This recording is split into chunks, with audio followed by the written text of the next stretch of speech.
Kowe iki lara apa? Wong tak undangke Pak Mantri ya Pak Mantri ngendikake nek sehat. Kowe tak gawa ning BRI UGD maksudku ya diperiksa ora ana penyakite. Ning kok nang omah kok kowe iki mung klekaran njaluk apa-apa ora tau gelem omong ming nutukke cangkir nang meja nek le nutukke ping 3 madang nek pindho ngombe. Monggo aku ki nganti judeg gagas kowe jane kowe iki lara apa? Njaluk apa kowe blobloko karo aku. Madang meneh. Wong lara kok mangan iso ping 5. Yo. Untung aku ki wong sembadala. Oh ya. Didulangke. Ayo. Yo, iki gudeg kalengan. Wis. Ngombe. Ayo wis piye meneh kudu. Kok kleru cetok. Oh. Ning ya omong le Cah Bagus. Omong, janjane kowe duwe niat apa lan karepe apa. Nek kowe ora omong aku kuwi bingung.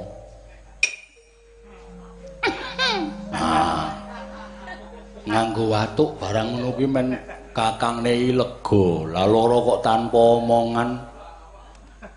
Wis, nek wis iso watuk ge omong. Kang Togok. Piye? Kang Togok. Iya. Iso nggo jenggelek ora? Bisa. Waduh. Kuwi lha basa Melayu. Jenggelek awake nggo tangi sithik men jagongane penak. Lah kene iso. Dina pirang-pirang dina kok ora gelem jenggelek iki ngopo? Kang. Aku jatuh sakit. Iya, ayo bener. Aku mau bertanya, Kang. Yo, takono. Aku itu kan sudah dewasa, Kang. Ora mung gedhe kowe iki wis tuwek, Nyuk. Kok juru gedhe piye ora? Sudah sepantasnya jikalau saya merasakan rindu yang seberat-beratnya. Maksudnya piye? Begini, Kang. Ya. Saya itu mimpi. Oh. Ngimpi. Iya. Ngimpi apa? Saya itu ngimpi digigit ular, Kang. Oh, ular tangga.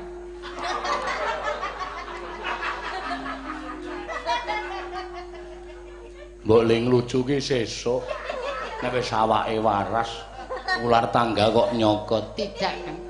Saya digigit ular. Ular. Iya. Warnane apa? Putih hitam, Kang. Lho, kuwi ula apa zebra? Ya. Jangan gitu, Kang Tok. Ular. Oh, ular, namanya ular weling. Ular weling itu ular yang bijaksana karena sering meling datang siapapun. Ular weling. Ular weling. Itu artinya apa ya, Kang Tommy? Togo.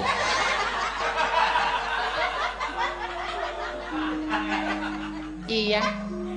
Kuwi tegese kowe kuwi arep rabi. Masa? Iya. Apa betul? Iya bener. Emang betul. Iya. Terus kalau begitu saya akan mendekati ijab kabul ya, Kang? Iya. Apa kowe janjane tak takon, seneng karo wong wedok apa piye? Iya, Kang Togok. Lho. Seneng karo wong wedok? Iya.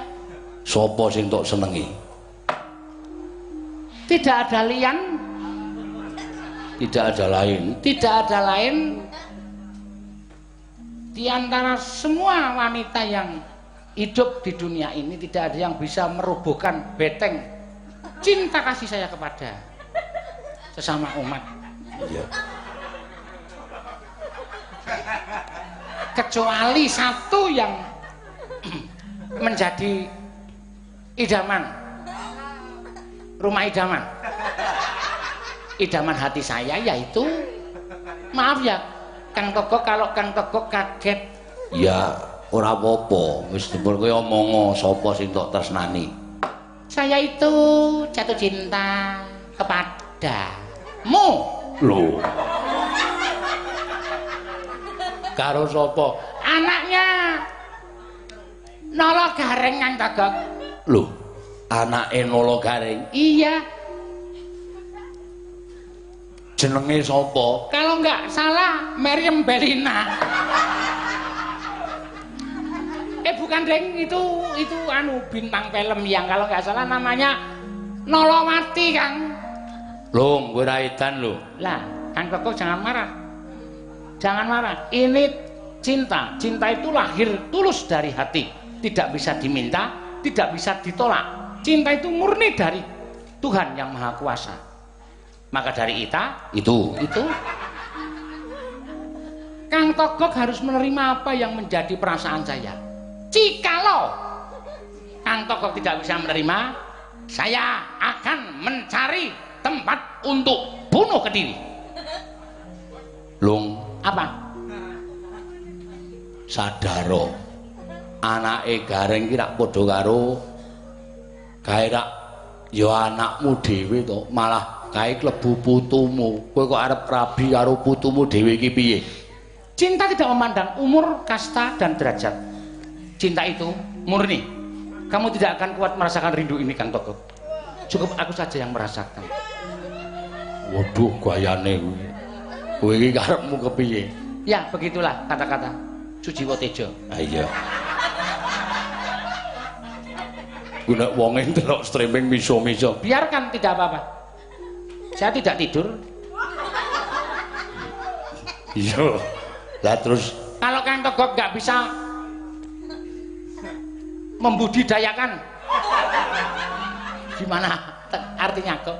Kalau Kang Togok tidak bisa mengupayakan saya kawin dengan Nolowati, ya sudahlah. Kalau begitu kita pisah ranjang sementara. Tidak ada saudara antara Togok dengan Bilung. Bilung berdiri sendiri, Togok berdiri sendiri. Itu saja. Cukup kata-kata saya. Saya tidak mau berkata-kata lebih banyak lagi. Kang Togok.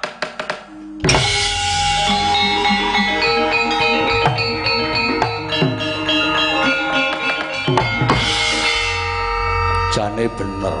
Tresno kuwi pancen wuta. Ning terus kowe karo aku li arep budidaya wae piye? Wong kowe karo aku ki ming wong sekeng, kowe karo aku wong ora duwe kok arep rabi karo anake Gareng. Ngono nek konangan Semar, konangan Gareng, konangan Petruk, Bagong kowe karo aku malah kewirangan. Wis tolong. Tidak bisa. Jikalau Kang Togok tidak mau membantu saya akan berangkat sendiri melamar anaknya Nolo Gareng. Kalau Nolo Gareng tidak memberikan anaknya, siapa yang malang mesti saya hancurkan. Yang mujur mesti saya cari. Omonganmu ya lah. Itu betul Kang Togok, itu serius. Itu yang saya ajar.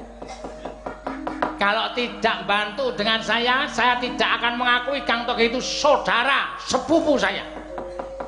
Anggap saudara sekempol saya. Wah, jan karo koso iki. Yo tak budidayake lho.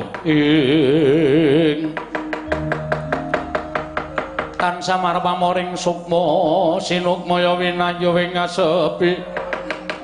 Sumimpen telenging kalbu pambukaning warana.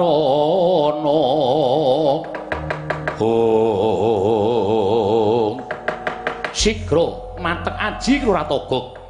Eling-eling abdining nata ngalengka Prabu Dasamuka. kawasa dadi kekuatan Sang Buddha memijil saking Gunung Semawana mrepek yungganing Lurah Togok kuwi Lurah Bilung Sarawita.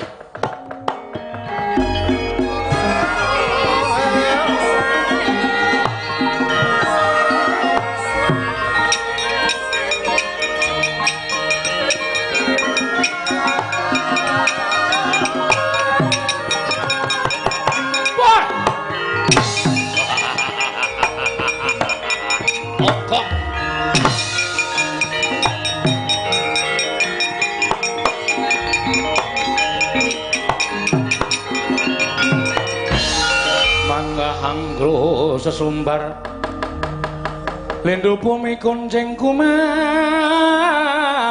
dokuntur gatuk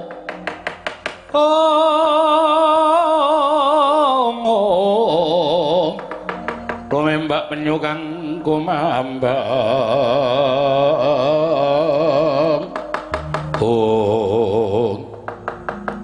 tokok kowe nangis kawasa menehi kekuatan karo Buddha metu saka gunung Pangurungan. Eneng apa? Nuwun sewu menawi kula paripaksa nyuwun pambiyantunipun Sinuwun Prabu Godayitma. Ya, ora dadi ngopo. Aku eling kowe tansah nderekake marang aku duk nalika aku isih dadi ratu ning Alengka Diraja. Pait getiring ratu Ngalengka kowe melu ngrasake, Gok. Nggih, kasinggihan mekaten. Eneng apa? Bilung gandrung kaliyan atmajanipun Nalagareng ngenamipun Nalawati. Monggo nek kula wujud kaya ngeten iki mboten ajeng kasembadan nglamar anake Nalagareng, paling boten kudu dicolong kanthi sarana nista ning Manggih Mulya. Aremu kula nyuwun supaya kula aja nganti wujud togok kalih bilung sumangganipun badhe nyipta dhateng abdipun togok miwah bilung sinuwun.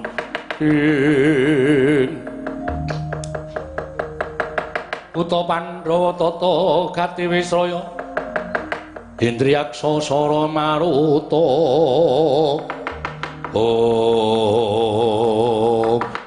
Adalah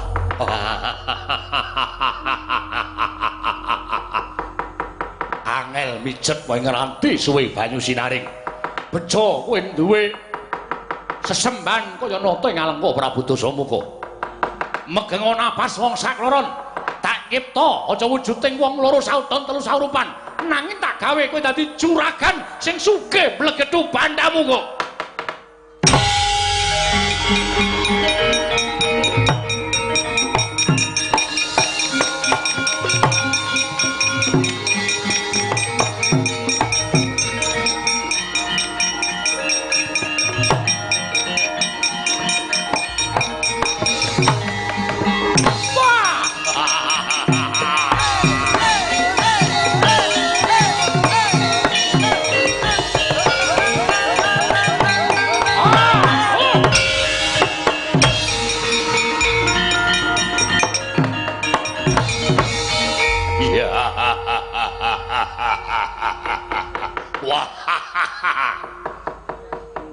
Isih mandi Nalindra ing Alengka Prabu Godayitma.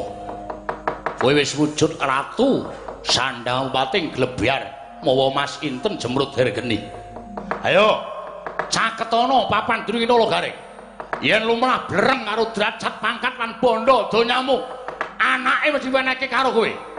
Yen gareng ora entuk colongan, aku sing bakal ngampi-ngampi laku jantramu kok. Matur sembah nuwun sinuwun. Wah.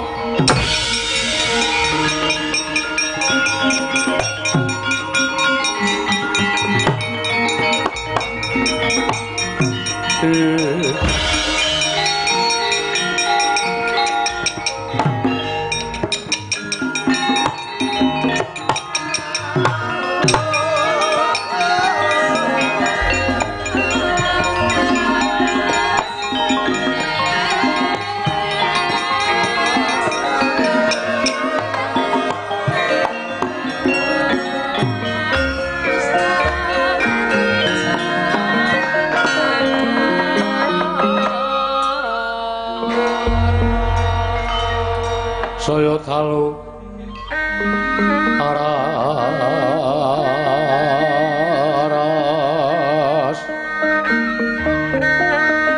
biar sorot lintang kanggo madhap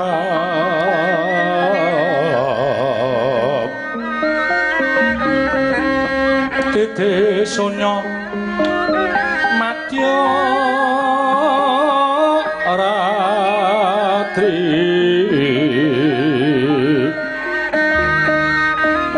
lumrang kantaning puspita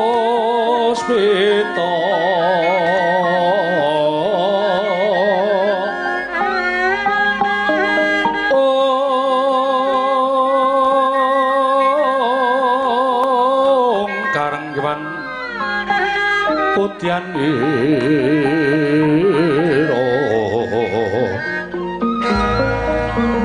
sang dwijawara ambrang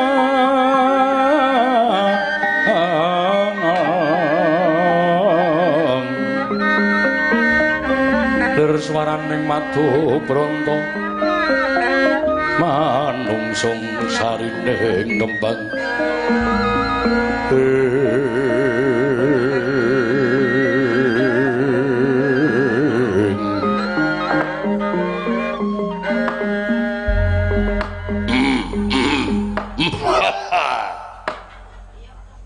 Yayi kadanging pun Kakang Yayi Prabu Saraweta padha raja sak prabdamuan inggih pangestunipun Kanjeng Koko Prabu Sabar Sabdana sowanipun ingkang putra Mangya Widodha sowan kula mboten langkung pareng kula ngaturaken sembah sumangga ping pangabekti kula kunjuk Kakang Prabu Sabar Sabdana yo tak tampa gawe gedhening atiku kejaba saka kuwi ya nggonipun Kakang nari kalawan siadi sarta nyaketake bisuwanmu sayekti mung bakal ingsun dangu jumbuh kalawan apa sing sira aturake duk nalika 7 dina kepungkur siadi kepingin dhaup kalawan salah sawijining wanudya kasinggihan mekaten Kanjeng Koko Prabu Sabar Sabdana banjur putri saka ngendi mboten saged jawi saking padukuhan Bluluk tiba inggih menika atmajanipun Nalagaring ingkang namipun Nalawati ngono Yayi kasinggihan lah banjur kersaning siadi kepiye dinten menika nyuwuni dipalilah paduka Kanjeng Koko Prabu Sabar Sabdana keparenga kula badhe anglamar dhateng putri menika. Walata. Yai, kadangipun Kakang, yen to pancen kaya mengkono siadi, pun Kakang ora bakal kleri. Ana laraning siadi pun Kakang ngrasake, ana kepenaking siadi pun Kakang uga melu ngrasake. Mula wektu dina iki budhaling Yayi Saraweta pun Kakang ora bakal negakake. Hayo padha bebarengan budal lumarep ana ing padukuhan Bluluk ketiga ngelamar kelawan atmajaning Sinalagaring.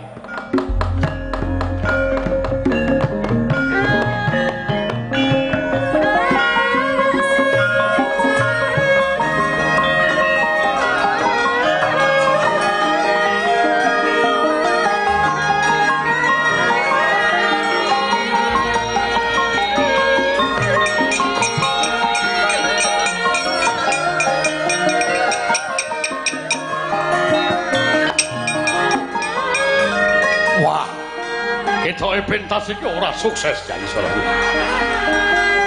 Ora padha tanggap ae. Inggih, mboten dados menapa. Monggo Koko Prabu kula dherekaken bidal. Ayo, ya ayo aja kesuwen.